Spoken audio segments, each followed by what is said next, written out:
Bon, on va commencer. Bonjour à tous. Merci d'être venus, très nombreux, participer à cette conférence sur les 15-25 ans et l'outdoor, usage et prospective. Et là-dedans, il y a certainement une thématique qui va sortir, c'est est-ce que pour les jeunes, le ski est ringard ou pas? On espère que non, hein. J'espère que vous allez nous rassurer. Cette conférence est organisée par le comité stratégique Valais. Voilà, c'est les principaux responsables de la Vallée.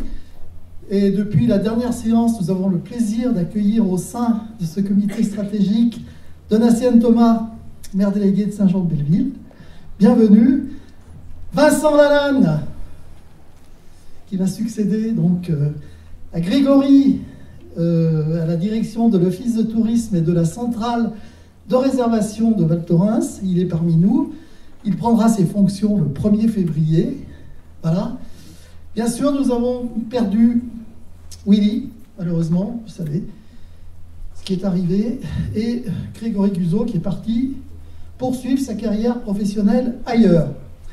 L'idée d'organiser cette conférence ce matin, c'est Bruno Gabet, qui assure la direction de l'Office de tourisme de Val Thorens, provisoirement, dans l'attente de l'arrivée de Vincent.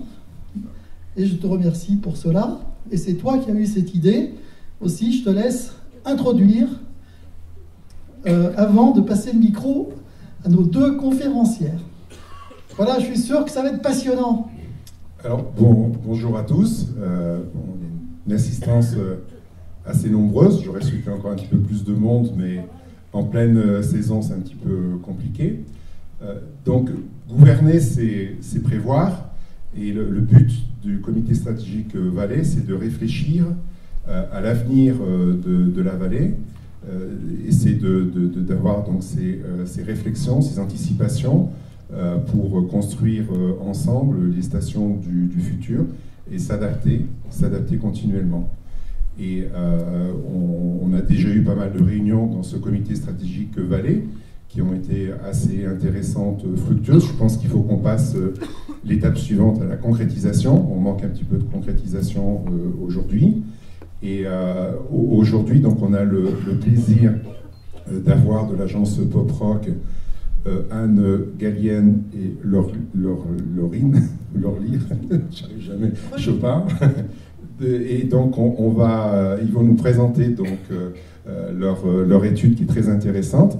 Et après, on échangera, il y aura un petit débat. Voilà, n'hésitez pas à poser des questions par la suite. Merci.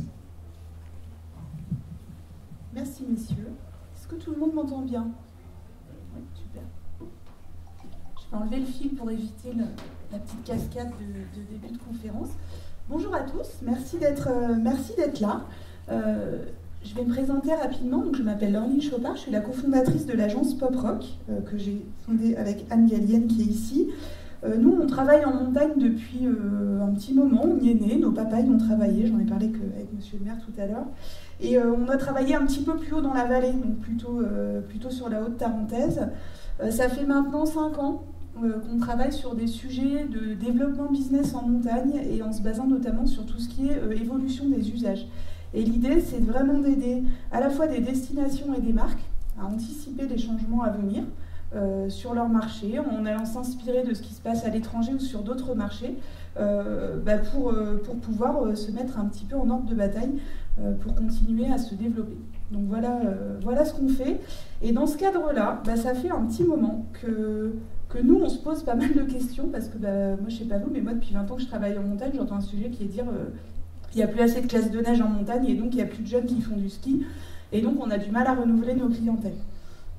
Et ça, on l'entend depuis 20 ans, et puis on n'a pas trop trouvé les solutions encore. On dit, voilà, il faut faire des classes de neige. Alors, nous, on s'est dit, est-ce qu'on est capable de prendre le problème un petit peu différemment parce qu'en fait, on n'arrivera peut-être pas à faire en sorte qu'il y ait plus de classes de neige demain, qu'on arrive à reconstruire des hébergements pour accueillir des scolaires, etc.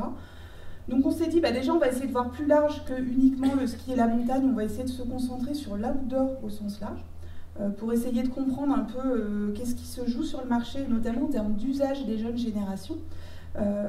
Et puis, on s'est dit, est-ce qu'on est capable d'avoir une méthodologie un petit peu différente qui nous permette peut-être de voir le problème de manière un peu nouvelle pour trouver des leviers. Et avec des questions, alors moi il y a une question qui m'obsède, c'est est-ce que je pense que le plus grand risque qui pèse sur le ski, c'est que ça devienne ringard. Et c'est pas tant qu'on puisse plus accéder à l'offre, etc., mais c'est qu'en fait ça devienne juste naze d'aller au ski et qu'il y ait plein d'autres choses bien mieux à faire. Donc du coup, c'est un peu, en tout cas, moi, c'est un peu la réponse à cette question-là que je cherchais quand on a commencé à travailler. Il y a une société qui nous a aidés. Alors l'étude, elle est venue de nous, et puis on s'est dit, ben, on va peut-être essayer de trouver des gens que ça intéresse. Et en fait, aujourd'hui, il y a des gens que ça intéresse, c'est Golden Voyage, qui nous ont accompagnés, qui nous ont aidés à financer l'étude, parce que c'est 6 mois de boulot. Donc merci à eux. Et donc la méthodologie, en quoi elle est un petit peu différente, c'est qu'en fait on est parti de manière très large, on a écouté ce qui se racontait sur les réseaux sociaux, sur plein de sujets. On a écouté à peu près 2 millions de conversations en 5 langues, sur des sujets qui tournaient autour de l'aventure, autour du voyage. On a écouté l'expression partir à l'aventure. On a dit si on dit partir à l'aventure, c'est quoi les sujets qui remontent, de quoi on parle, quelles sont les marques qui sont associées, etc. Donc on est parti de cette approche vraiment très large. Et puis sur les points qui nous accrochaient un petit peu, on se disait tiens, ça nous étonne, ça nous surprend. On s'est dit ces points-là, on va aller les creuser. Donc on les a creusés avec des conversations via une communauté qui s'appelle Jam. Vous verrez, on s'est beaucoup appuyé sur eux. Jam, c'est un petit, c'est un média déjà. 500 000 utilisateurs en France, ont 80% de 15-25 ans, et en fait tous les jours, Jam vous converse avec vous et vous donne des informations un petit peu différentes sur plein de sujets. Et surtout, c'est qu'on peut faire des conversations avec les gens. Donc en fait, on a conversé avec un petit peu moins de 12 000 personnes sur des conversations sur la montagne, le dehors et le ski. Vous verrez, il y a des résultats assez intéressants. On a fait ça, et puis on a fait pas mal de veilles à l'international. On est allé sur le terrain, on est allé dans des skateparks, on est allé dans des surf camps, on est allé à la montagne avec l'UCPA à Chamonix, on est allé entendre des gens au bord du lac d'Annecy. Donc en fait, on a vraiment essayé, surtout d'aller parler en individuel avec des jeunes pour comprendre tout ce qui nous avait accroché l'esprit, pour aller leur demander ce que ça voulait dire, ce qui nous inquiétait. Donc l'idée, c'était vraiment d'avoir une approche un peu à 360 degrés. Qui mixe voilà, des volumes très larges, et puis pour pouvoir aller sur des points vraiment de détail importants jusqu'à l'entretien individuel. Alors du coup, pour démarrer, on s'est dit en fait, est-ce que être jeune en 2018 c'est différent d'être jeune en 1998 ou en 1988? Et en fait, c'est quoi aujourd'hui les grandes tendances de société qui impactent le quotidien de jeunes qui ont 18 ans aujourd'hui? Il y en a plusieurs. La première, c'est densification urbaine. C'est qu'en 2017, il y a 75% de la population de l'Union européenne qui vit en ville, avec des disparités selon les pays. Pour la Grande-Bretagne, c'est presque 90%.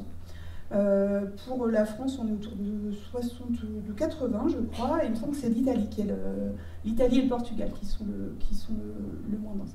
Ça veut dire qu'en fait, la nature, elle est assez éloignée du quotidien, le quotidien de ces jeunes-là, parce qu'ils sont en plus surreprésentés dans les villes. Il est plutôt fait de bitume, de circulation, de bruit, que de grands espaces naturels et sauvages.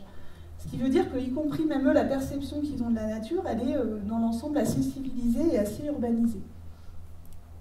Deuxième tendance, hyper lourde, je ne vous l'apprends pas, environnement sous tension. Alors ça, voilà un exemple, c'est l'artificialisation des sols. On perd 30 mètres carrés d'espace naturel en Europe chaque seconde. Donc sur mon heure d'intervention, ça fait, je ne sais plus, 4 hectares, 40 hectares, c'est pas mal.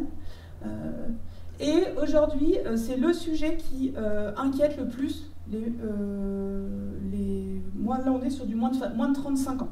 Donc la dégradation de l'environnement, c'est la première, et le changement climatique. Vous voyez, ils font un peu la différence entre les deux, parce que ça peut être la pollution, la dégradation de l'environnement, c'est pas que le changement climatique. Et puis ça, par exemple, alors Jam me pose une question à 12 h tous les jours. Je vous incite à vous inscrire dessus, parce que c'est super intéressant pour aller récupérer un peu un petit portrait robot de cette génération-là.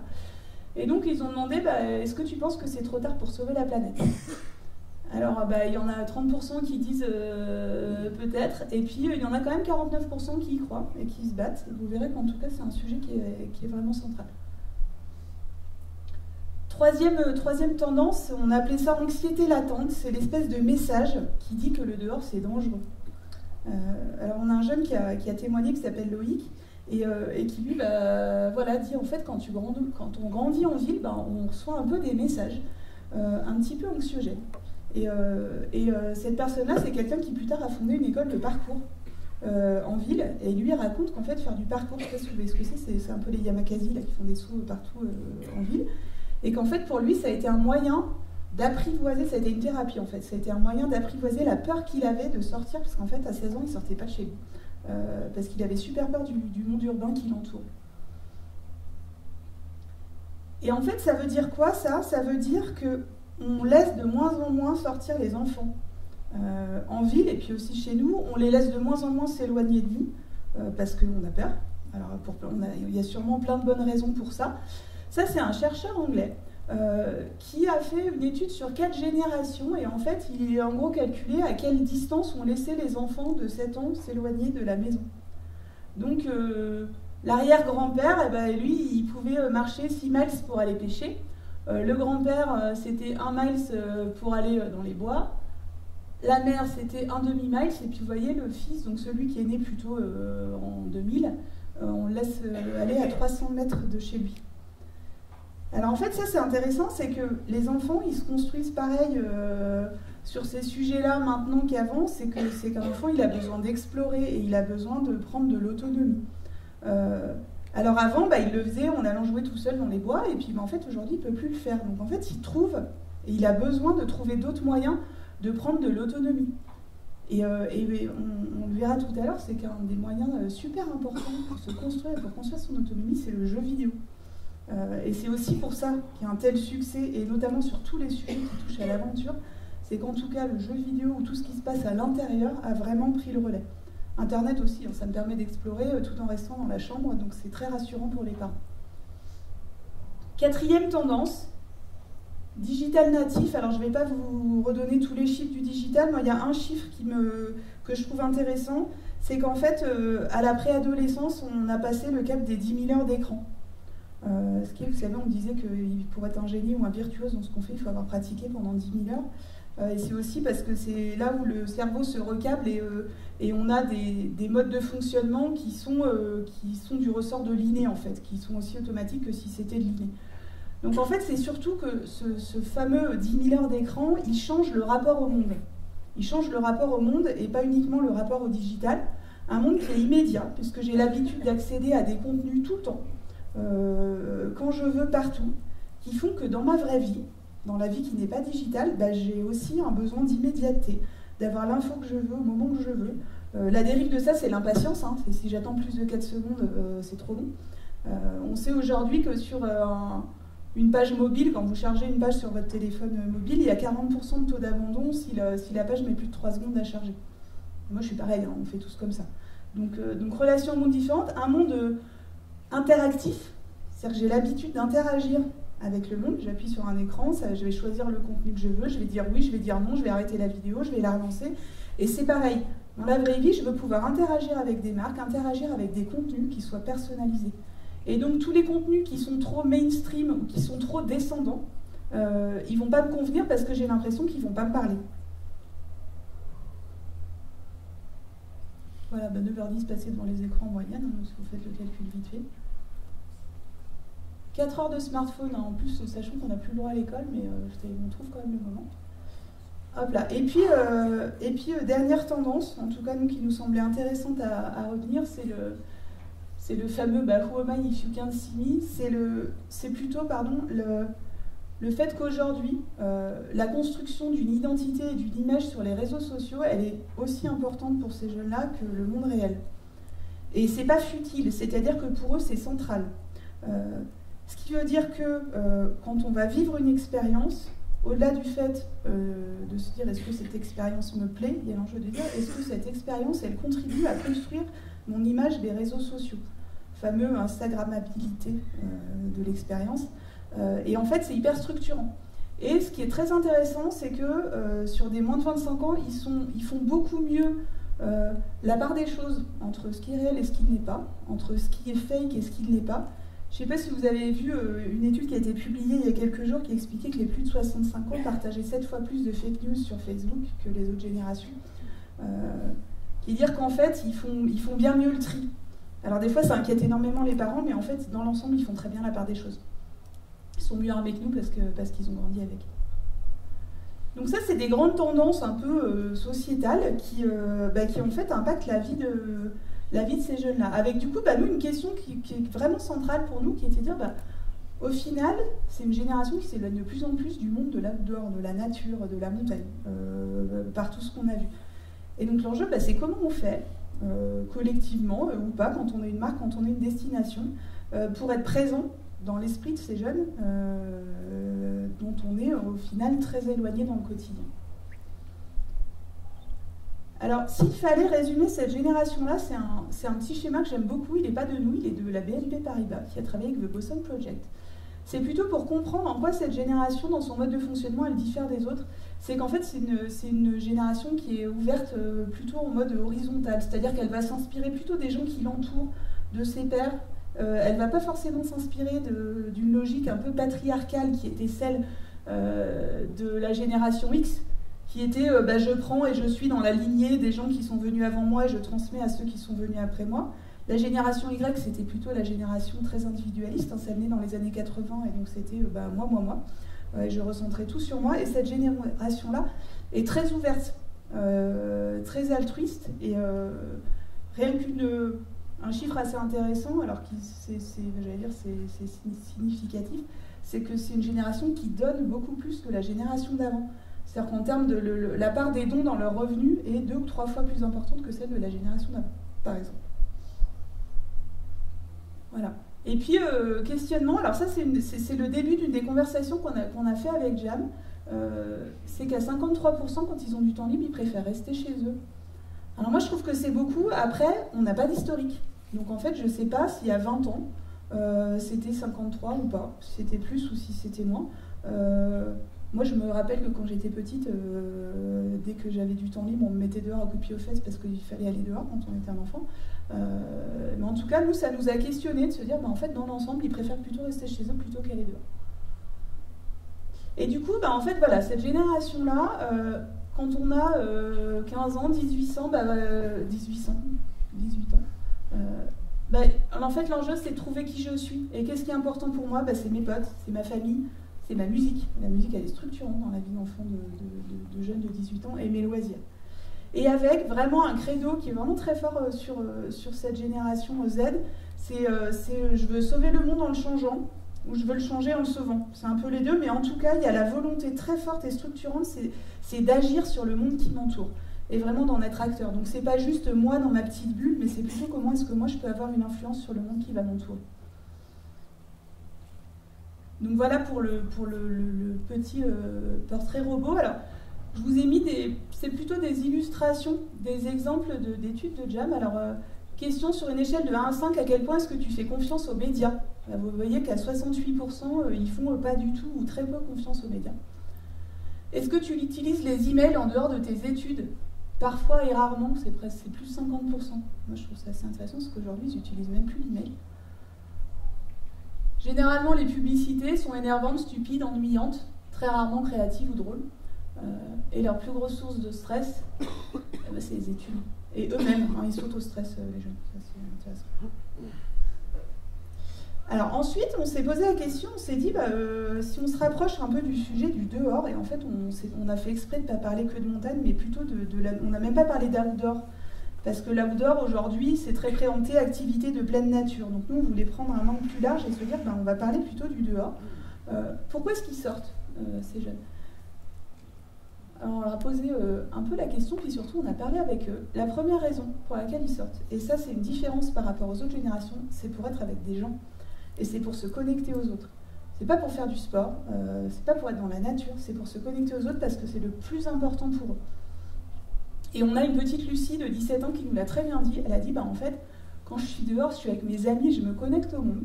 Et c'est là où je me sens à ma place. Et en fait, quand je suis dedans, je suis toute seule. Je suis isolée. C'est vraiment intéressant. Dehors, c'est ma bande. Voilà, c'est là où j'existe. Et on se rend compte que ça, c'est vraiment hyper fort. Ce qui veut dire que dans mes comportements, je vais aller rechercher plutôt des endroits où je peux me connecter avec des gens, plutôt que des endroits où je peux être tout seul. Et c'est intéressant, notamment quand on va se questionner sur quel imaginaire je véhicule auprès de ces jeunes-là, y compris dans mes axes de communication, dans les contenus que je vais utiliser, pour leur donner envie de sortir. Il faut surtout leur donner la promesse, en tout cas, qu'ils vont pouvoir aller se connecter avec des gens et au monde qui les entoure. Deuxième moteur, être dans la nature. Et la nature, on l'a mis avec des guillemets. Parce que comme je vous le disais, c'est que quand on habite Paris, la nature, c'est le bon air ou le soleil. C'est pas le parc naturel de la Vanoise. Et donc en fait c'est intéressant, c'est qu'ils ont une perception qui est très différente, et notamment selon les pays. Quand on dit Suède, le dehors c'est la nature, ça va avec, ils font même pas la différence pour le coup. Mais parce que c'est des civilisations, c'est des pays ou des sociétés. En tout cas, la nature est très ancrée, on vit en harmonie avec la nature. La France, la Grande-Bretagne, qui sont extrêmement urbains et qui ont une relation un petit peu moins forte à la nature, notamment chez les plus petits, c'est vraiment je prends le bon air, je prends le soleil, et ça ne va pas forcément beaucoup plus loin que ça. Alors c'est un petit peu embêtant, c'est que nous, des fois, quand on communique sur des espaces très grands, très sauvages, etc., en fait, ça leur est étranger, complètement. Parce qu'en fait, les espaces naturels, ils sont beaucoup plus petits. C'est-à-dire que c'est le parc que j'ai en bas de chez moi, ils sont un petit peu plus morcelés. Et du coup, il y a une espèce de double sentiment, en fait, qu'on a relevé en échangeant avec eux. Il y a le premier, il y a un peu le sentiment d'arriver trop tard. De dire, en fait, nous, notre génération, on n'a plus de grands espaces naturels ou de trucs hyper sauvages comme avant. Donc un peu cette impression-là. Et puis, le fait que ces grands espaces naturels, en fait, ils font un peu peur parce qu'on n'y est jamais allé. Et du coup, en termes de comportement, on a deux types de comportements. Il y a un comportement qui est, pour aller vivre des aventures, je vais très loin, et donc je vais plutôt aller au Kamchatka ou au Groenland que juste aux États-Unis. Ou alors, je vais choisir du moins mais mieux. C'est la fameuse micro-aventure qui est un peu à la mode en ce moment. Et en fait, mon petit trip d'aventure, je vais le faire sur les hauts plateaux du Vercors et sans forcément aller au Kamchatka. En plus, c'est bon pour la planète, donc ça tombe bien. Et on se retrouve du coup avec des enfants, voilà, une petite Lily 11 ans qui dit que pieds nus dans l'arbre, c'est dégoûtant parce qu'il y a des bêtes. Et par contre, des Scandinaves qui disent, en fait, aujourd'hui, pour nous, ça fait complètement partie de notre vie d'être dans la nature. Exemple, il y a énormément de classes qui se font dehors, en tout cas qui se font dans la nature en Scandinavie. Et vous voyez, qu'est-ce qui te motive le plus à sortir? Profiter du temps et s'aérer. Ça paraît hyper anodin en fait. C'est pas aller faire une rando, aller faire machin, etc. Mais c'est juste, sentir l'air sur mon visage. Donc en fait, ça nous permet de relativiser aussi, nous, dans les images qu'on va aller véhiculer, dans tout ce qu'on va aller proposer en termes d'imaginaire, c'est qu'en fait, eux, quand on leur dit nature, il y en a beaucoup qui ont ça en tête. Troisième moteur, vivre des aventures et les raconter. Et les deux sont très importants. Alors pourquoi? Parce que notamment, quand on a 18 ans, on a appelé ça le choc d'autonomie. C'est qu'en fait, à 18 ans, ça fait 18 ans que je pars en vacances avec mes parents, que je vais en colo, que je fais pas trop ce que je veux. Donc, il y a une espèce d'envie très forte de fuir tout ce qui est cadré, de sortir des contraintes. Et on en a beaucoup parlé avec les gens de l'UCPA. Et l'UCPA, ils nous disent, en fait, nous, les jeunes, avant 18 ans, on les a et on sait à peu près ce qu'ils veulent. On les a après 24 ans. Par contre, de 18 à 24 ans, on ne sait pas où ils sont. Ils nous échappent complètement, ils sortent complètement du radar. Et en fait, en allant creuser ça, on s'est rendu compte que dans l'ensemble, les gens qui vendent des voyages, c'est pareil, ils ne savent pas où ils sont, les 18-24. Les marques ne savent pas trop non plus. Parce qu'en fait, c'est le moment où je veux expérimenter. Donc, je me cherche encore un petit peu. Et puis surtout, je veux surtout sortir du cadre. Faire un vrai voyage, des vrais trucs dans la vie plutôt que de les rêver dans son coin. Alors, je crois que c'est Céline qui, dès 1938, disait qu'en fait, un événement banal, pour qu'il devienne une aventure, il suffit de le raconter. Et c'est vraiment ça l'enjeu, c'est qu'il faut avoir vécu des aventures. Alors, ça, c'est l'étude Expedia de European Travelers. Alors, je ne vous ai pas tout mis, mais il y a... le fait de pouvoir prendre des photos et raconter ce que j'ai fait, c'est une des raisons numéro 1 du choix d'une destination, par exemple. Et comme je vous le disais, nous, ça peut nous sembler un peu futile. En fait, ça l'est pas du tout, c'est central, parce que c'est pas tout de vivre des choses, c'est qu'il faut pouvoir montrer que je les ai vécues et qu'il faut pouvoir les raconter. Il y a l'enjeu du récit qui est vraiment extrêmement fort.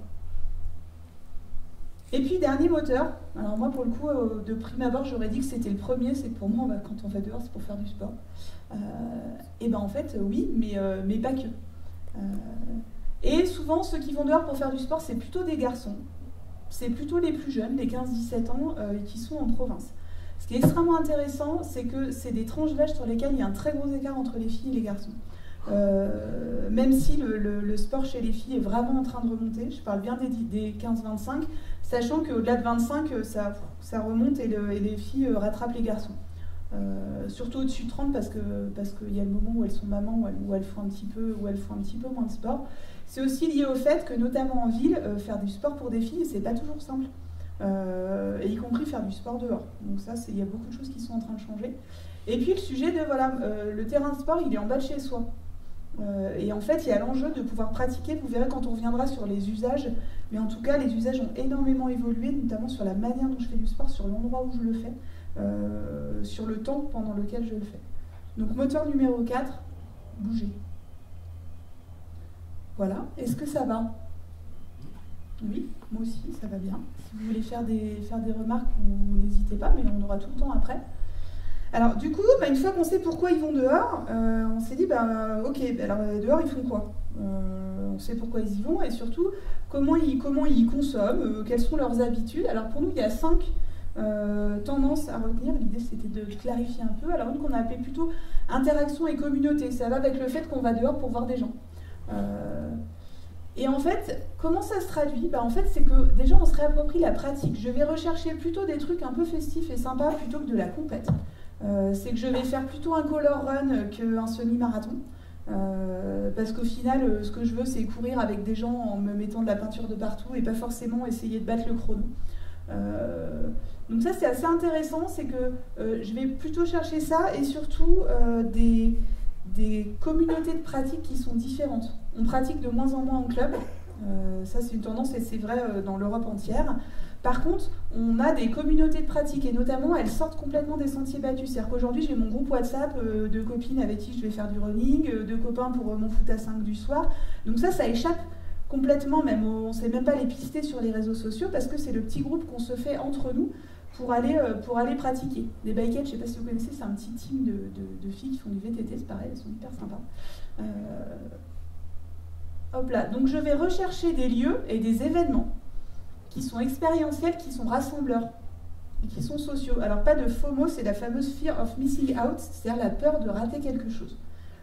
Et ça c'est super intéressant, ça vient de l'usage réseaux sociaux. En général, je passe ma vie sur Facebook parce que je me dis qu'il va sûrement se passer un truc que je ne veux pas rater.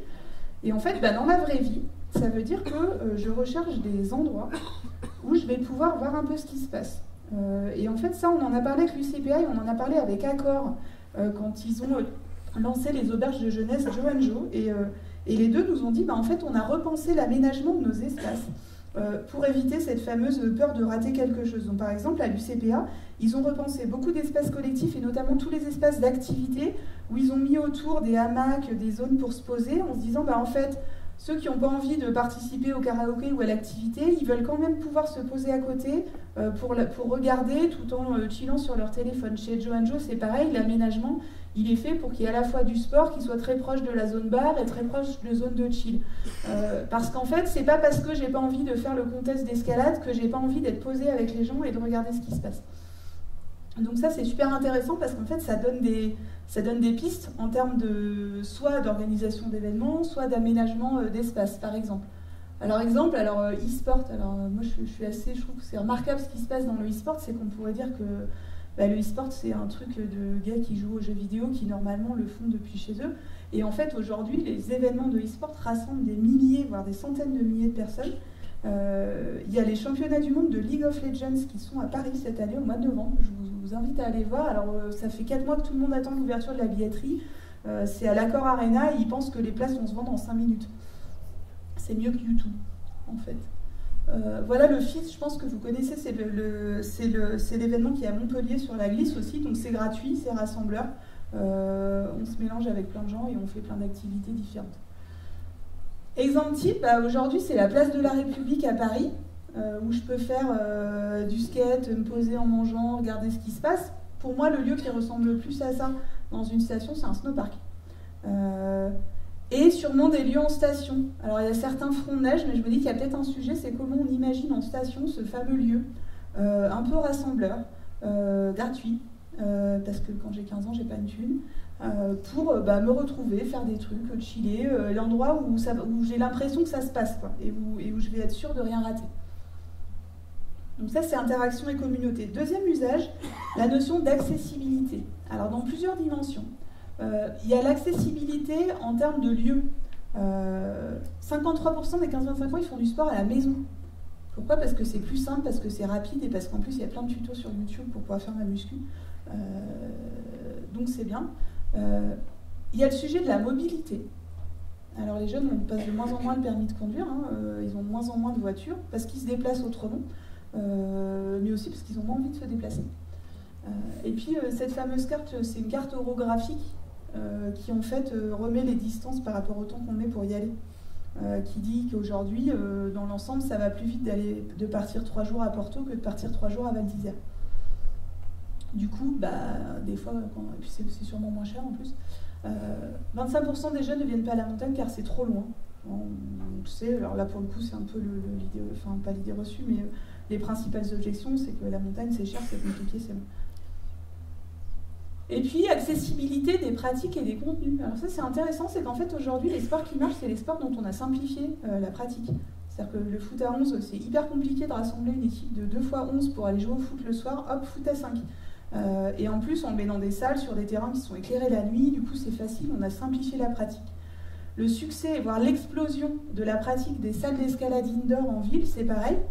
Déjà, c'est dedans, ça fait pas moins peur qu'une vraie falaise, c'est du bloc. J'ai pas besoin de baudrier, j'ai pas besoin de corde, donc j'ai pas besoin de matériel, c'est très facile d'y aller. C'est à côté de chez moi, voilà, j'ai juste besoin d'une paire de chaussons. Et il y a plein de pratiques comme ça qui se développent, en tout cas parce qu'elles sont de plus en plus accessibles. Les contenus. Alors, on va prendre 10 kilos de muscle à un moment. On n'a pas testé. Alors lui, son truc, il est vu des millions de fois. Je ne sais pas s'il y a du monde qui fait la muscu, mais c'est plutôt en fait vraiment de rendre très accessible.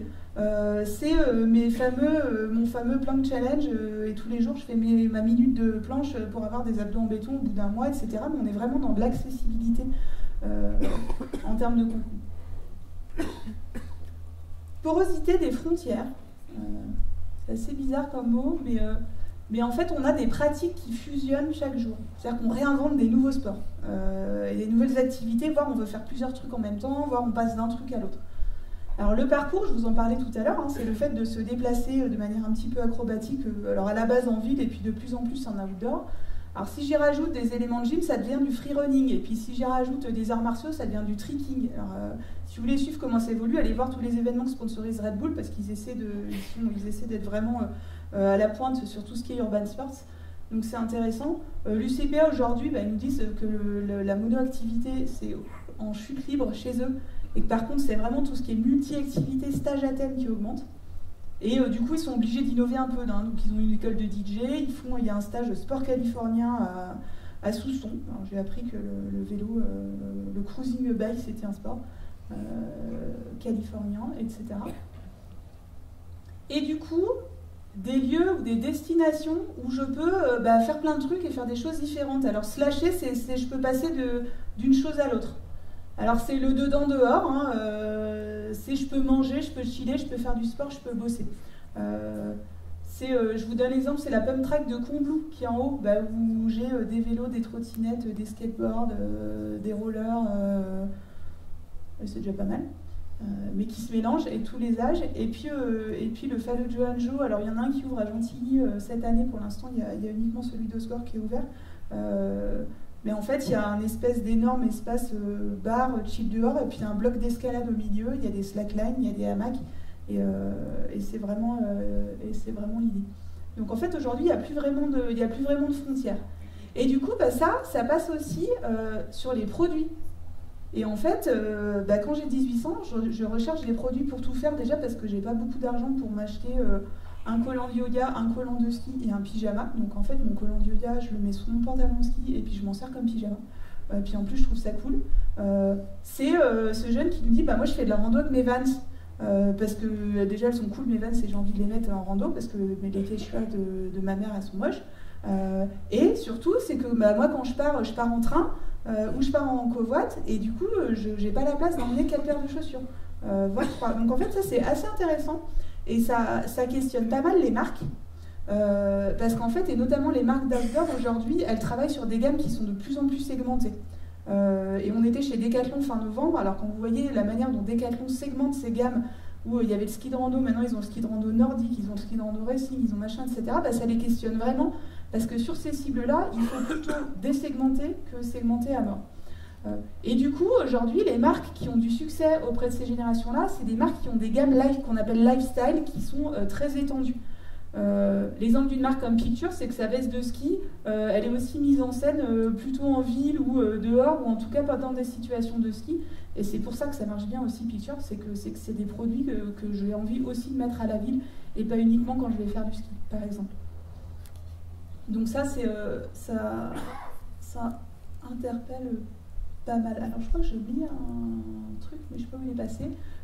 Sur l'accessibilité, il y a le sujet aussi du matériel. J'ai passé mon petit... En fait, il est hyper important parce que quand on va en parler avec vous, on va parler aussi d'apprentissage. Je sais plus où il est. C'est qu'en fait, on adapte le matériel pour qu'il soit plus facile. Je vais vous donner l'exemple du skateboard. Le skate, c'est quand même dur quand on tombe. Quand on tombe, on se fait mal. Et du coup, qu'est-ce qu'on fait? Soit on fait du longboard, parce que c'est un petit peu moins dur à appréhender, soit on fait de la trottinette, parce que c'est plus facile. Pour le surf des mers, c'est pareil, c'est qu'on fait du stand-up paddle, parce que le stand-up paddle, c'est plus facile à apprendre que le surf. Et donc, en fait, on invente du matériel qui fait qu'on rend la pratique plus facile. Alors moi, mon rêve, c'est qu'on invente la trottinette du ski. Le jour, on m'a dit, bah si, ça existe, c'est le snowboard. Le débat est ouvert, mais en tout cas, il y a vraiment ce sujet-là. Excusez-moi, je reprends sur la porosité des frontières. Plus j'en étais. Voilà, le collant de yoga qui sert pour le ski et les gammes lifestyle. Quatrième tendance dans l'usage, c'est la notion d'esthétisme. Et pareil, deux choses, c'est que déjà la production de contenu, elle fait partie intégrante du lifestyle. On en a parlé tout à l'heure. C'est assez intéressant sur des sports un peu urbains ou un peu alternatifs comme le skateboard, parce qu'en fait, ils sont nés avec les images. Et c'était ce témoignage qui disait, en fait, nous, on est tout le temps en train de se filmer quand on skate, voire on skate pour pouvoir se filmer, parce que le but, c'est de faire nos petits films, les partager, etc. Et c'est aussi des sports qui ont explosé grâce à ça. Le parcours, par exemple, c'est un sport qui a explosé grâce à YouTube. Il y a quelques productions de films vraiment très impactantes. Woodward, qui est une marque américaine de camp d'été pour jeunes, aujourd'hui, ce qui cartonne le plus chez eux, c'est les stages de digital media. Et le parcours qu'ils viennent de créer. Parce qu'en fait, produire des contenus, c'est hyper important et ça fait partie de ma vie au quotidien. Alors Thibaut InShape, je ne sais pas si vous le connaissez, hein, c'est un fit boy Instagram qui dit qu'en plus avec tous les fils qu'il y a, il n'y a même plus besoin de faire de muscu. Mais en tout cas, c'est l'enjeu de la production du contenu. Et puis, quelque part, nos fameux Club Med. Alors, moi, il me paraît que j'ai un peu dépassé cette phrase-là, mais donc on peut se prendre en photo au Club Med sur des télésièges. Sachez-le, je pense qu'on peut le faire aussi. Et puis, donc, il y a la production de contenu et il y a la notion de la recherche du beau et la recherche de l'esthétisme, soit dans les images qu'on va prendre, soit dans ce qu'on fait. Le parcours, par exemple, c'est vraiment, et en tout cas, c'est une fin en soi dans la pratique du parcours, c'est d'avoir un beau geste. C'est pas de sauter le plus haut, c'est pas de traverser, de sauter le plus loin, etc. C'est d'avoir un geste qui soit esthétique. Et du coup, dans ce qu'on fait, je vais essayer de faire des belles photos. Ça, c'est les photos du photographe Alex Troll, qui est un photographe outdoor qui est extrêmement suivi sur Instagram. Et c'est aussi, je vais me sculpter un corps qui est beau.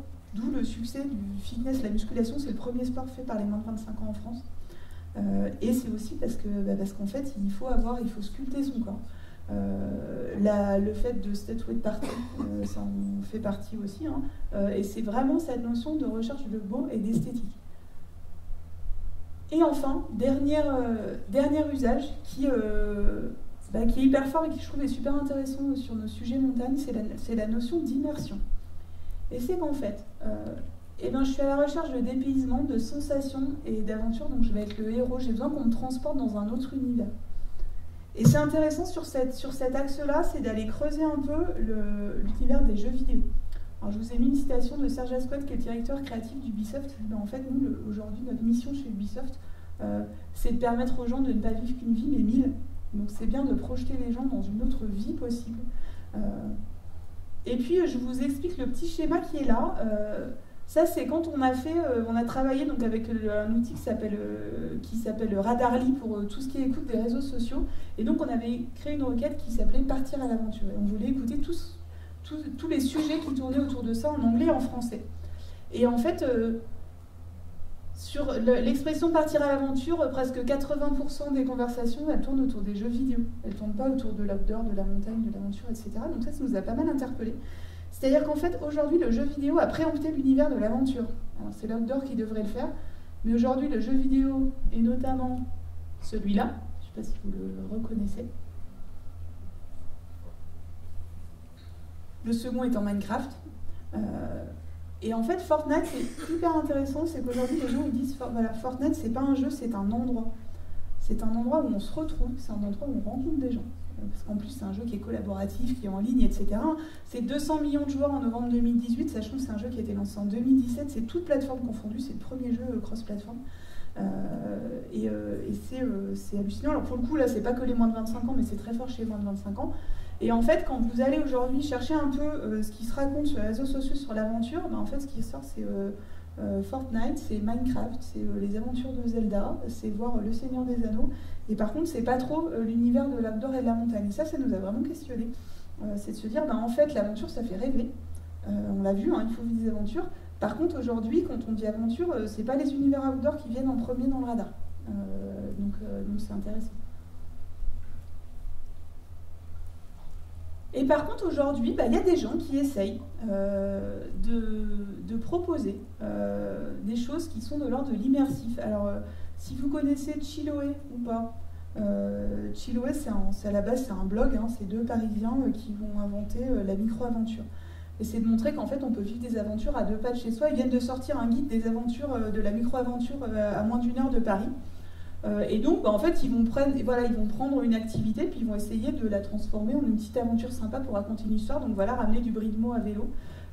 C'est l'offre été des arcs qui est super bien emballé sous le Hero, les arcs. Et donc du coup, ils emmènent les gamins dans l'univers des super-héros, etc. C'est très bien packagé, c'est du packaging, hein, parce que les activités en elles-mêmes, il n'y a rien de différenciant par rapport à ce qui se fait ailleurs. Par contre, ils l'ont très bien emballé. Ce qui fait qu'avec des activités qui sont les mêmes qu'il y a 3 ans, ils arrivent à faire plus de 60% de ventes sur leurs activités à nombre de nuitées égal. Donc ça, c'est intéressant, c'est de se dire, bah, au-delà de développer des nouvelles activités, que ce soit l'été ou l'hiver, l'enjeu, c'est plutôt dans quel univers je vais emmener mes clients ou mes jeunes, et comment je vais les immerger avec une histoire. Il faut que ça ait un sens, il faut que je sois vraiment projetée dans cet univers-là. Et c'est pas juste, il ne faut pas juste faire un empilement d'activités parce que ça ne suffit pas.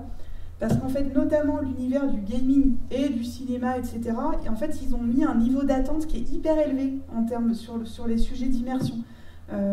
Qui font que des fois, quand on se retrouve dans un truc dans la vraie vie, c'est « Ah bon, ok, super », parce qu'en fait, ça fait moins rêver que ce que j'ai vécu ailleurs, y compris en ligne et en vidéo. Donc voilà sur la partie usage. Du coup, alors opportunité, on y reviendra parce qu'il y en a bien plus que ça, donc j'y reviendrai plutôt à la fin. Et puis pour terminer, on a essayé de se questionner sur aujourd'hui, c'est quoi l'imaginaire de ces jeunes-là quand on va parler d'outdoor et quand on va parler de montagne. C'est quoi leur référence? Qui c'est qui les fait rêver? Qui c'est qui les inspire pour faire des choses? Et parce qu'en fait, en tout cas, nous, on est convaincus que c'est une des clés pour aller les séduire, c'est qu'il faut bien travailler sur ce sujet de l'imaginaire. Alors du coup, on leur a demandé comment ils trouvaient leurs inspirations pour leurs activités extérieures, puis de donner plein d'exemples. Alors, sans trop de surprise, la première source d'inspiration, c'est le monde qui m'entoure. Puisqu'on l'a vu, c'est notre fameuse génération horizontale ouverte. Donc elle va s'inspirer du monde qui l'entoure, avec des choses un peu nouvelles. C'est que les gens des covoiturages, c'est des sources d'inspiration. C'est pareil, c'est rigolo que ce soit cité. 1 sur 2 est inscrit sur Blablacar en France. J'ai appris ça la semaine dernière, ça m'a... Voilà, donc un jeune de moins de 25 ans sur 2 est inscrit sur Blablacar. Et 40% des moins de 35 ans. Donc les gens des covoiturages, c'est l'inspiration. Tata, mon prof de SVT, etc., mon chéri et mon chien, parce que les chiens, ça fait sortir. Donc là, pas trop de surprise, la deuxième source d'inspiration, et celle-là intéressante, c'est la fiction. Et que ce soit des films, des livres, des jeux vidéo, bien sûr, donc Le Seigneur des Anneaux, Into the Wild, Lara Croft, Flynn Rider aussi, de Réponse, hein, sachez qu'il inspire un certain nombre de jeunes filles. Ça, c'est Assassin's Creed, le jeu vidéo. Ce qui est intéressant, c'est que quand vous tapez parcours sur YouTube, c'est Assassin's Creed qui ressort et qui fait partie des vidéos les plus vues, puisqu'en fait, le héros fait du parcours. Il faut le savoir, il y a même des mecs dans la vraie vie qui se sont déguisés comme les personnages d'Assassin's Creed et qui ont fait du parcours en ville. Il y a des vidéos assez sympas à regarder là-dessus. Donc ça, c'est la deuxième source d'inspiration, c'est la fiction. Donc ce qui est intéressant, c'est que nous, en allant creuser un petit peu, chercher, c'est qu'on s'est rendu compte que dans l'ensemble, la montagne, elle n'est pas très présente dans la fiction et elle n'est pas très présente dans les jeux vidéo. Et que là, il y a peut-être un sujet, alors c'est un sujet qui est un peu collectif et puis qui n'est même pas que français, mais en tout cas, il y a un sujet, c'est-à-dire comment est-ce que demain on arrive à remettre la montagne dans l'imaginaire, parce qu'en fait, c'est une source d'inspiration. Troisième source d'inspiration, les personnalités de l'outdoor. La première étant Mike Horn, qui reste notre dieu à tous. Alors Bear Grylls, Sylvain Tesson, mais aussi des gens un peu plus confidentiels, notamment en France, hein, comme Nuit et Culotté, qui font une petite aventure en moins mais mieux. Donc les aventuriers, c'est un petit 2, excusez pour la petite erreur. Les sportifs, alors les sportifs outdoor, vous verrez qu'il y a d'autres sportifs après, et là pour le coup, c'est ceux du sport dont je suis passionnée. Alors Travis Pastrana, c'est de la moto, voilà, Kylian Jornet, Marine Leleu plutôt sur la notion de trail endurance, Adam Andra, c'est un grimpeur, Danny McCaskill, c'est du VTT trial, etc. Donc en fait là c'est vraiment, voilà, c'est mes sportifs et ceux dont je suis fan, donc du coup on se dit tiens, ça vaut le coup de continuer à sponsoriser, à soutenir des athlètes, parce qu'en fait sur des cibles hyper précises, ils sont très inspirants. Un exemple, hein, c'est que je vous parlais de l'escalade, rien qu'un Google Trends sur les requêtes sur l'escalade de blocs sur 5 ans, vous voyez, hop, c'est en augmentation. C'est bien Google Trends des fois pour aller voir juste des trucs un peu comme ça, de manière très macro, d'aller voir. On n'est pas allé chercher les skis, il faut regarder. Quatrièmement, les sportifs, les fit boys et les fit girls. Alors Kayla Hitsize aujourd'hui sur le fameux Fokit Index qui est l'index des sportifs qui ont le plus de présence sur les réseaux sociaux. Kayla Hitsize, qui est cette jeune fille qui fait des petites vidéos de musculation chez elle, c'est aujourd'hui la sportive outdoor qui génère le plus d'interactions. Alors ça dépend des mois, hein, mais elle est toujours dans les premiers. Mon fameux 38% des 18-25 ans qui pratiquent la musculation. Et puis, des sportifs mainstream. Alors, cette conversation-là, on l'a fait pendant la Coupe du Monde de football, donc on a vu apparaître quelques footballeurs. Mais sinon, vous voyez que les sportifs mainstream, ils apparaissent assez loin. Alors pareil, moi, je pensais que les footballeurs, ils viendraient assez vite. Et puis, dernière source d'inspiration, les influenceurs. Alors qu'ils peuvent être voyageurs, photographes, mannequins, sportifs, musiciens, c'est pareil, hein, les photographes pro-amateurs qui me donnent envie d'aller faire la même chose. Avec quand même un sujet qui est assez intéressant, c'est que quand on pose la question aux moins de 25 ans s'ils font confiance aux influenceurs Insta et YouTube, c'est que 8% assez oui et 2% grave. Et pour 53%, c'est ça dépend. Et ça dépend s'ils sont trop brandés ou pas, voire pas du tout. Donc ça c'est intéressant, c'est que ça questionne aussi de se dire alors on a arrêté les athlètes, on arrête les trucs mainstream, maintenant on va aller chercher des influenceurs et on se rend compte qu'en fait pas forcément. Donc ça veut dire que cette génération elle est hyper compliquée à capter, comme je vous le disais, c'est parce que ces influences et les influences du monde qui l'entoure, on est presque plutôt sur des nano-influenceurs, c'est même plus des micro-influenceurs, pour moi c'est des nano-influenceurs. C'est le mec que j'ai croisé dans mon covoiturage, quoi. Voilà, ou c'est mon pote machin avec qui je fais du skateboard, ou le gars que j'ai rencontré sur Fortnite. Donc c'est hyper compliqué de réussir à trouver quels sont les réseaux par lesquels ils vont s'inspirer, en tout cas sur cette partie influence. Et du coup, la montagne. Parce qu'une fois qu'on leur avait demandé ce qui se passait sur le dehors, on a parlé de la montagne. Alors, la fameuse question, le ski c'est ringard, est-ce qu'on y aura répondu en fin de matinée? Alors déjà, plus d'un jeune sur deux n'est jamais allé au ski, ou une fois quand il était petit. Et qu'il y a la notion de radar qui est intéressant, c'est qu'en fait ceux qui y allaient pas, on leur a demandé pourquoi ils y allaient pas. Trop cher, ça ressort clairement, 38%. Ça pour le coup, on n'a rien appris. Nous, ce qui nous a pas mal questionné, c'est le pas l'occasion et le je sais pas. Parce qu'en fait, quand on dit oh ouais non, je sais pas, je suis pas l'occasion, c'est qu'en fait, ah bah tiens, j'y avais même pas pensé. Et en fait, ce qu'on a essayé d'aller creuser, c'est de se dire, en fait, pourquoi il y en a, ils ne pensent même pas aller au ski. Parce qu'à la limite, ceux pour qui c'est trop cher, on peut déjà commencer à travailler, on se dit, il y a peut-être des offres, on va monter des classes de neige, on va monter des offres avec l'UCPA, etc. Par contre, ceux qui n'y pensent même pas, comment on fait pour les capter demain? Donc ça, c'est vraiment, moi, ce que je trouve le plus inquiétant, c'est le fait que pour une partie des gens, c'est pas dans le radar, j'y pense même pas. Voire, je pars du principe que c'est pas pour moi. Et du coup, on leur a demandé c'est quoi la référence, la personnalité, le livre ou le film qui te fait le plus penser à la montagne. Alors sur le podium, en numéro 3, Heidi. En numéro 2, Belle et Sébastien. Et je vous laisse deviner le numéro 1. Voilà. Et là, quand on est deux consultantes qui veulent révolutionner le monde de la montagne en se disant qu'on va trouver la clé pour aller chercher les jeunes en montagne, on a pris une bonne claque. Moi, j'ai appelé Jam en leur disant, en fait, je pense que là, vous m'avez donné les résultats, toutes catégories d'âge confondues, et moi, je veux que les moins de 25. Je me dis, mais non, c'est que les moins de 25. Ah ouais, ok. Donc en fait, ça veut dire que depuis les bronzés fonds du ski, alors même si Belle et Sébastien, il y a eu des rééditions, des remakes, des machins, Heidi, etc., c'est qu'en fait, on n'a pas réussi à réinventer un imaginaire aussi fort sur la montagne que ça. Donc en fait, ça veut dire que les vacances à la montagne, enfin la montagne, soit c'est des vacances à la neige un peu beauf et un peu ringarde, même si c'est drôle, soit c'est des petites fleurs, du fromage et un gros chien, quoi. Et en fait, moi je pensais que Candide Tovex allait tous nous sauver. Et qu'en fait, je crois même que je l'ai dit il y a 2 ans à Jean-Marc Silva, France Montée, en disant mais en fait, donne 300 000 balles à Candide Tovex, il te fait un film à la Audi et puis tout le monde revient faire du ski, quoi. Alors en fait, Candide Tovex, et c'est ça qui est intéressant, c'est des sportifs, alors je dis Candide Tovex, mais c'est des Shaun White, etc. En fait, ils sont cités de manière anecdotique, et quand on est allé creuser, c'est qu'en fait, ils sont plutôt associés à l'univers de l'action sports ou des sports alternatifs, mais ils ne sont pas associés à l'univers de la montagne. Et là, il y a un vrai sujet, c'est de se dire, mais en fait, comment on fait? Parce que pour le coup, c'est des sportifs qui sont hyper connus, qui génèrent beaucoup d'interactions, beaucoup d'engagement, etc. Par contre, ils ne sont pas raccrochés à la montagne. Ils sont raccrochés, voilà, plutôt à l'action sport, où Candide, c'est plutôt quelqu'un qui fait des trucs pour Audi, on se partage la vidéo parce qu'elle est cool, mais c'est pas rattaché à l'univers montagne. Donc il y a vraiment ce sujet qui est de dire, si ça, et en tout cas l'univers de l'action sport, c'est un univers qui séduit les moins de 25 ans, par contre, c'est comment on fait, nous, montagnards, et destinations ou marques de montagne, pour aller se réapproprier ces univers-là, pour qu'en termes d'imaginaire, on y soit associé. Donc ça, c'est un vrai sujet. Alors là, vous ne pouvez pas bien lire, mais c'est pas grave. En fait, c'est toutes les réponses qui ont été données. Alors j'avais, vous voyez, les bronzés fonds du ski, Heidi, Jean Ferrat, numéro 4 quand même, que la montagne est belle. Alors ça, en fait, en creusant, on s'est rendu compte que dans The Voice, il y a quelqu'un qui avait repris Jean Ferrat et que du coup, c'était pour ça que ça avait été cité.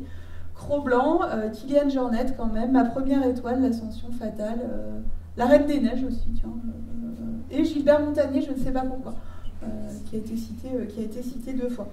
Et tout ça aussi pour dire, c'est que en 1980 ou 79, quand est sorti Les bronzés fonds du ski, c'est qu'il y avait 3 chaînes télé, quoi. Donc en fait, les références, tout le monde l'avait vu, puis en plus ça repasse tellement souvent qu'on finit par tous l'avoir vu. Alors qu'en fait aujourd'hui, il y a une telle diversité de médias et de canaux par lesquels je vais pouvoir aller consommer des contenus, qu'on n'a plus de contenu mainstream comme ça. Donc en fait c'est très dur d'aller faire ressortir des imaginaires, ou en tout cas il faut aller travailler sur plein de canaux différents, parce qu'en fait on n'arrive plus aujourd'hui à avoir des choses qui soient aussi mainstream, sauf Fortnite, on l'a vu tout à l'heure. Et du coup, on se dit qu'il y a quand même des opportunités, tout n'est pas mort, parce que par contre, on est allé converser avec ceux qui ne viennent pas à la montagne et qui ne viennent pas au ski. Alors déjà, on leur a demandé s'il y a une activité qu'ils adoreraient faire, mais dont ils n'ont jamais eu l'occasion. Alors la première, c'est le parapente, sachez-le. Parce qu'il y a des moniteurs de parapente dans la salle, mais en tout cas, c'est bien. Le snowboard, devant le ski, puis la chute libre, l'escalade, l'alpinisme, etc. Et en fait, vous verrez plutôt ce qu'on dit après, c'est que la glisse, ça fait encore rêver les 15-25, mais en fait, c'est l'imaginaire des vacances au sport d'hiver qui les fait plus rêver. C'est une espèce de fameux triptyque ski, raclette, descente au flambeau, et ça, ils trouvent ça un peu naze. Et par contre, c'est pas du tout l'univers de la montagne qu'ils trouvent ringard.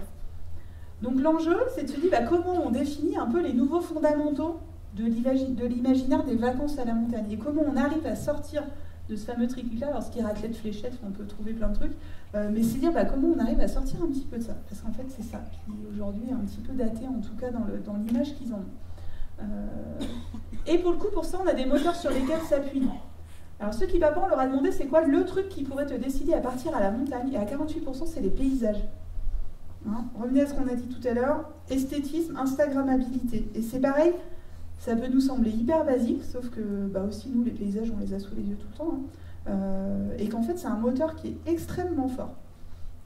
Et pourquoi? Parce qu'en fait, ça vient résonner avec des envies qui sont très fortes aujourd'hui chez ceux-là. C'est le dépaysement, c'est l'envie de nature, la recherche d'aventure et la fameuse instagrammabilité. Et en fait, la montagne, elle coche toutes ces cases-là. Par contre, les vacances au ski, non. Donc il y a un vrai sujet, sachant que l'enjeu, pour vous, c'est quand même dans l'ensemble de continuer à vendre des vacances au ski. Hein. Donc du coup, c'est comment on fait pour continuer à vendre des vacances au ski en changeant d'imaginaire. Exemple type, c'est un article de Vanity Fair qui date du 13 janvier. 13 pas de montagne ultra instagrammables où passer l'hiver au chaud. Voilà, c'est pareil, c'est des petits articles comme ça, on ne comprend pas trop. Donc il y a plein de photos, alors ça c'est au Tyrol, c'est très beau effectivement. Et du coup, opportunité, c'est préservons nos espaces naturels et nos paysages, parce qu'en fait, c'est ce qui est et c'est ce qui va continuer à être votre fonds de commerce pour les années à venir. Et que ça, c'est un énorme sujet. Et aujourd'hui, voilà, une marque comme Picture, la page d'ouverture du site web de Picture, c'est ça. Et c'est qu'ils ont un positionnement qui est hyper engagé sur l'environnement. C'est même la raison d'être de Picture, hein, ça a été créé comme ça, c'est des produits qui sont faits à partir de matières recyclées. Et en tout cas, c'est extrêmement fort, donc ça veut dire qu'il faut prendre des positions et qu'il faut s'engager pour l'environnement et de manière visible. Il ne faut pas faire du bullshit, il ne faut pas faire du greenwashing. Préserver ses paysages naturels, travailler plutôt sur la montagne comme un lieu d'exploration, d'aventure accessible et d'histoire à raconter, et pas un lieu où je vais pratiquer une activité sportive qui est le ski. Et donc ça veut dire qu'en termes d'imaginaire, on amène les choses de manière un petit peu différente, avec des points d'accroche assez intéressants. La notion de pente et de gravité, c'est un liant un peu de l'expérience en montagne. Et donc là, il y a sûrement des choses assez intéressantes à aller chercher en termes d'imaginaire. Il y a l'imaginaire, il y a la notion d'hyper-convivialité qui est portée par l'imaginaire du refuge et de la raclette. Et c'est pareil, hein, ça ne veut pas dire qu'on n'a plus le droit de parler de raclette, mais en fait, c'est que ça amène des notions d'hyper-convivialité, donc connexion aux autres. Donc la montagne, c'est un lieu où je vais pouvoir me connecter aux autres. On a vu que c'était important pour eux. Donc c'est plutôt comment on va aller réexplorer un peu tous ces imaginaires-là pour sortir uniquement de la notion d'une activité ski ou glisse au sens large.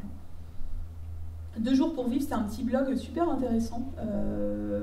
Et d'une fille qui a dit, en fait, on a 2 jours pour vivre et parfois une RTT, puisque c'est le samedi et le dimanche. Et donc elle propose des aventures de 2 jours au départ de Paris. Qui sont, et pour le coup, qui sont un petit peu en montagne ou ailleurs, mais qui sont 2 jours sur le plateau du Vercors, dans les Alpes du Sud, etc. C'est très bien fait, ça cartonne. Et puis, opportunité, c'est comment on propose des expériences qui sont ancrées dans le lifestyle des 15-25 ans, et notamment en allant s'associer, et en tout cas en termes d'expérience à ce qui leur plaît aujourd'hui. Donc c'est la musique, c'est l'image, c'est le sport, c'est les jeux vidéo. Et à la fois en montagne et au plus proche des jeunes. Qu'est-ce qui fait qu'aujourd'hui l'escalade continue à se développer? C'est parce qu'on est allé ouvrir des salles d'escalade en ville. Et aujourd'hui, la FFME est en train d'essayer de mesurer si l'augmentation du nombre de pratiquants en salle leur ramène des pratiquants en falaise. Ils estiment que pour l'instant, ils ont un taux de conversion qui est un peu moins de 10%. Donc c'est pas beaucoup.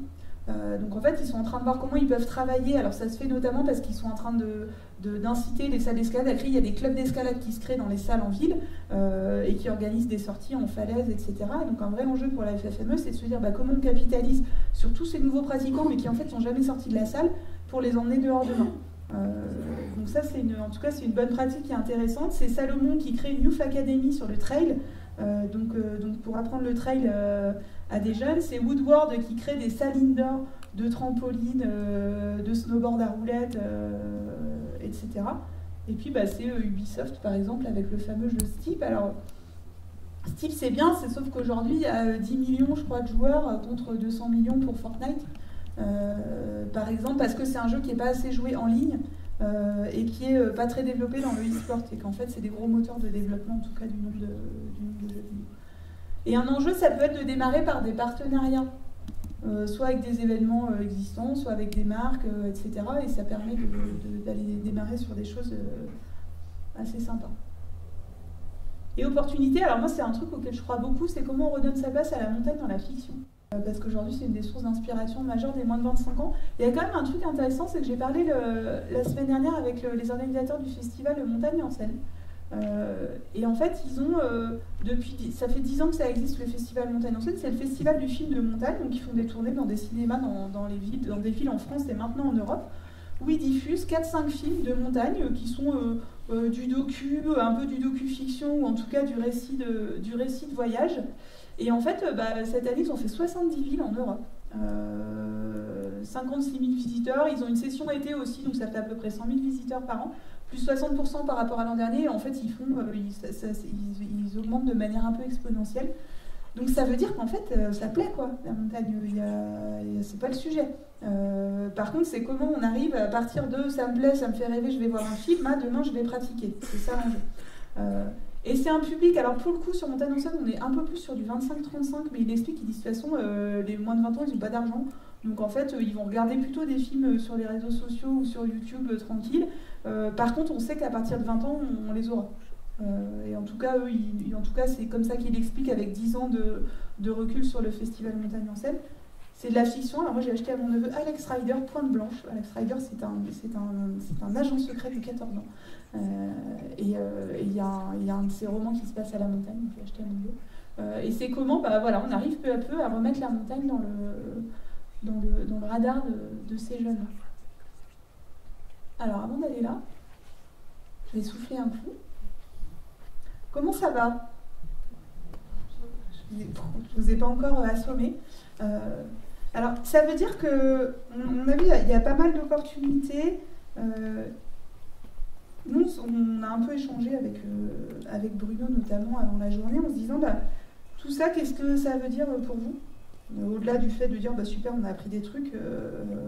Et en fait, nous, en regardant un peu ce que vous faites et puis vos stations par rapport à ce qui se fait ailleurs, il y a plusieurs questions qui nous sont venues, ou en tout cas de sujets, peut-être de questionnements et d'interrogations pour vous.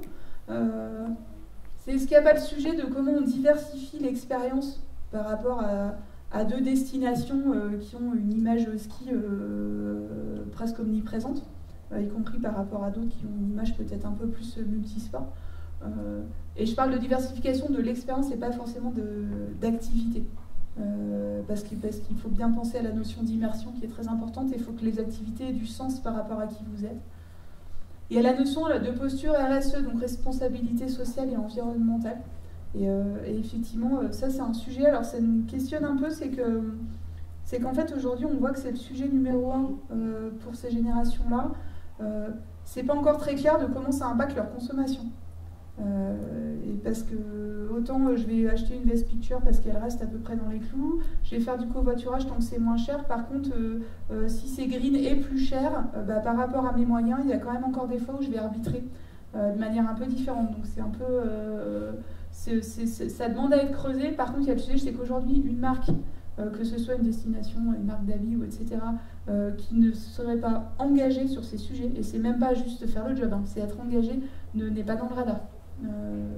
Et ça va être de plus en plus fort. Comment on adapte l'offre existante? Parce que pour le coup, vous partez d'une offre qui est hyper attractive et aujourd'hui, dans l'ensemble, vos stations elles sont plutôt en développement, donc il n'y a pas de drame ou d'urgence. Par contre, c'est de se dire, par rapport à l'existant, est-ce qu'on sait adapter un peu l'offre qu'on a, que ce soit en termes d'activité, de produits, sur les skis et en dehors? Si on doit packager une offre de multi-activité l'été prochain, si on doit rajouter des activités dans le centre sportif, etc. Je sais qu'il y a un projet de rénovation, réflexion du centre sportif, par exemple. Quels axes de communication on prend si on décide d'aller communiquer de manière spécifique auprès de ces cibles, et quel contenu? Quel contenu et quel format? On disait tout à l'heure, c'est que l'info purement descendante, c'est pas la plus intéressante. Est-ce qu'on travaille avec des formats conversationnels sur Messenger? Est-ce qu'on fait du récit? Est-ce qu'on fait du micro-récit, etc. Donc ça, c'est super intéressant parce que pour le coup, tout est inventé. Et puis, est-ce qu'on a les bons partenaires pour aller travailler sur cette cible-là? Et est-ce qu'il faut aller travailler avec d'autres gens? Moi, je pense beaucoup à des marques. Je pense que c'est très important pour les destinations, c'est d'aller s'associer à des marques. Parce qu'en fait, les marques, elles sont affranchies du sujet de la géographie. Donc elles sont capables d'aller expérimenter dans un certain nombre d'endroits, elles sont très présentes en ville, donc au plus proche des pratiquants, et donc ça veut dire qu'il y a en tout cas des belles opportunités d'aller trouver les bons partenaires, en tout cas, qui sont peut-être pas ceux que vous avez aujourd'hui sur d'autres cibles. Voilà à peu près ce qu'on voulait partager avec vous. En tout cas, le temps où j'ai beaucoup parlé va s'arrêter.